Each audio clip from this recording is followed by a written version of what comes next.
Professional wrestling is a physical performance art. It does come with risk, it is dangerous, but it's not a real fight. Unless, of course, it is. Sometimes the line between performance and reality can bend, blur, and disappear entirely, and a work can turn into a shoot in the blink of an eye. This is the story of one such match. A match that saw an obscure British wrestler receive a real-life beating by a Japanese legend in front of a crowd full of families and children. It's the story of the Dirtbike Kid and the great Sasuke.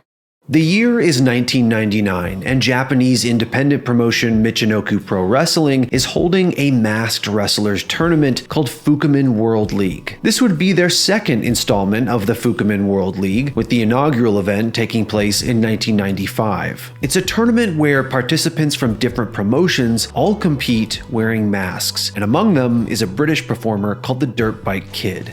Real name Jason Harrison, the Dirtbike Kid was a 26-year-old Englishman whose wrestling character was, as you probably already guessed, a dude wearing dirt bike gear. He'd worked various ECW events, sometimes under the name Shark Attack Kid, wrestling the likes of Taz and Mikey Whipwreck. He also promoted his own shows under a brand called the European Wrestling Association. These EWA events would run in front of crowds of a few hundred people, but they featured talent like Rob Van Dam, Sabu, and major name ECW wrestlers. In fact, it seems like the Dirtbike Kid was responsible for bringing a lot of that ECW talent to the UK for the first time, serving an audience hungry for the kind of hardcore wrestling that up until then, they'd only seen on tape.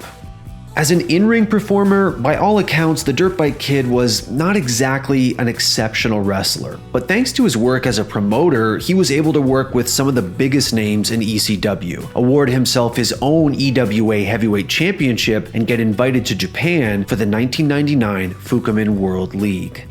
Oh, and one more thing before we move on. The Dirtbike Kid does not normally wear a mask during his matches. This will become important later. In the opening rounds of the Fukumen World League tournament, the Dirtbike Kid has to wrestle and lose to the great Sasuke, who also happens to be the owner of Michinoku Pro. Now, even if you're not particularly into Japanese wrestling, you might know the great Sasuke from this image. It was taken after winning an event called the J Crown in 1996, where he won and unified 8 different title belts.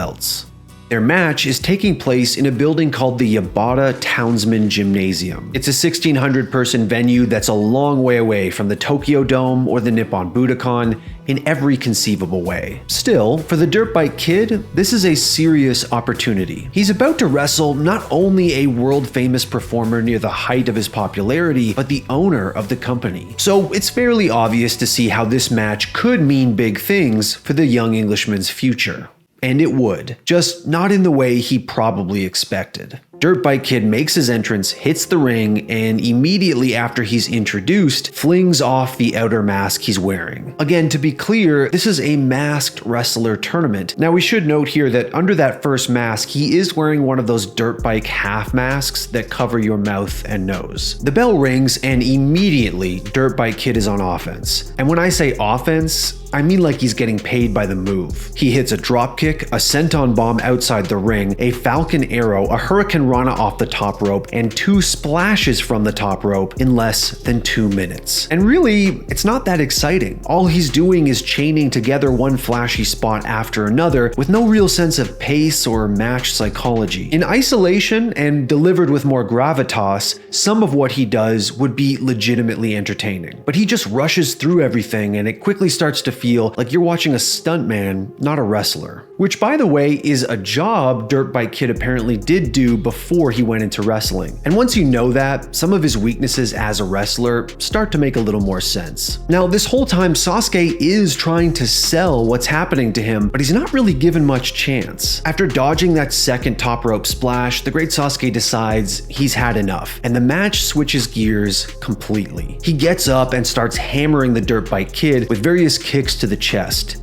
And initially, the Dirtbike Kid doesn't really react to them the way you might expect. He staggers a little but stays on his feet, not fully selling the impact of these kicks the way Sasuke clearly wanted him to. And this underselling or no selling is something a lot of people who watch the match point to when they're looking for reasons to justify what Sasuke does next. The real-life owner of Michinoku Pro keeps kicking, and as he goes on, it gets stiffer and stiffer and stiffer. While the Dirtbike Kid is covering himself, Sasuke kicks him hard over and over again in the back, chest, and face, even using the ropes for leverage. At this point, the crowd, which includes plenty of children by the way, seems visibly confused at what they're watching. After the Dirtbike Kid manages to get on all fours, Sasuke strolls over and puts him in a guillotine choke position. It takes less than a second for DBK to start screaming and frantically tapping out. The referee calls for the bell, but Sasuke maintains the hold for a few more seconds, which must have felt like minutes to DBK at this point.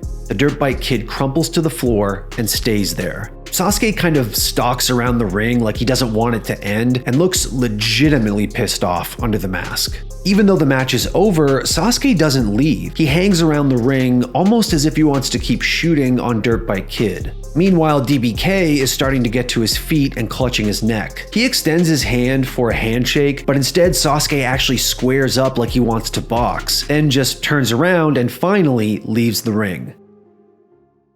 It is a very jarring 2-minute and 30-second match, and honestly watching this back, you can't help but feel a little bad for the Dirtbike Kid. According to the Dirtbike Kid himself, he was taken to hospital right after the match and advised by doctors not to wrestle for a further 6 weeks to allow cartilage in his chest to heal. DBK said he sustained a separate rib injury a month prior to this as well. Even so, apparently he spent another week on tour with Michinoku Pro, during which time Sasuke never even spoke to him or offered an apology.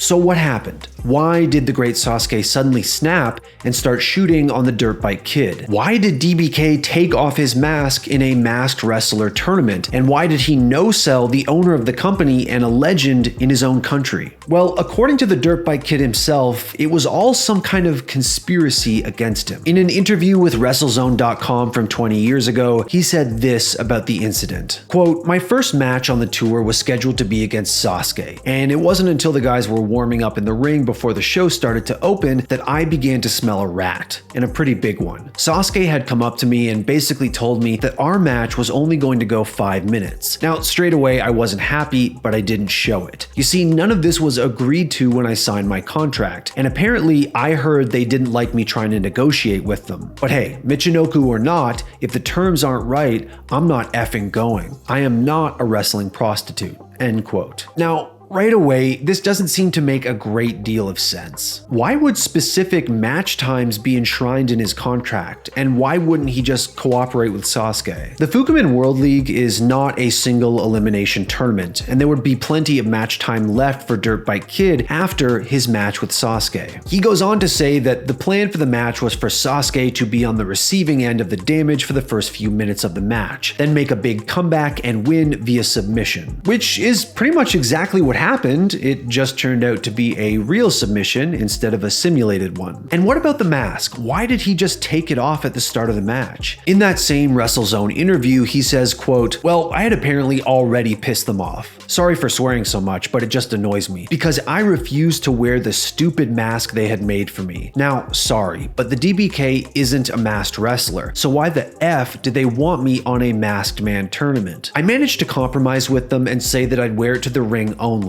and then rip it off where I would wear the usual biking face mask that I usually wear during my ring entrance. They didn't like it, I could tell, but agreed to it." End quote. So in other words, the Dirtbike Kid claims this whole mask removal thing was cleared by management before the match started. If that's true, then maybe there was a miscommunication with Sasuke specifically about the situation. Or maybe taking off the mask had nothing to do with anything, and Sasuke was just furious that Dirtbike Kid was no-selling his kicks and making him look bad. In the same interview, he also talks about some of the other British wrestlers talking negatively about him, and maybe even trying to create a problem with Sasuke on the tour, although he never really elaborates on that. And as the old cliche goes, there are two sides to every story. Whenever the Dirtbike Kid incident gets brought up on a forum or a Twitter post or a Reddit thread, a lot of people seem to almost celebrate what happened to the guy. Like the great Sasuke is some sort of pro wrestling anti-hero for shooting on a man who no-sold for him and acted like a jerk. And I'm not a wrestler, nor do I work in the wrestling industry, but hurting another performer in the ring does seem like a pretty big abuse of trust. It also has to be said that Sasuke is far from a Boy Scout outside of this incident. In 2009, he was arrested for allegedly assaulting a man who inadvertently took a photo of him with his phone. So did the Dirtbike Kid's relationship with Sasuke get sabotaged by other wrestlers before they even met in the ring? Was Sasuke mad at DBK for ripping off his mask during his masked wrestler tournament? Or did he just snap when the kid from London wasn't cooperating in the ring? At the end of the day, only the great Sasuke really knows for sure.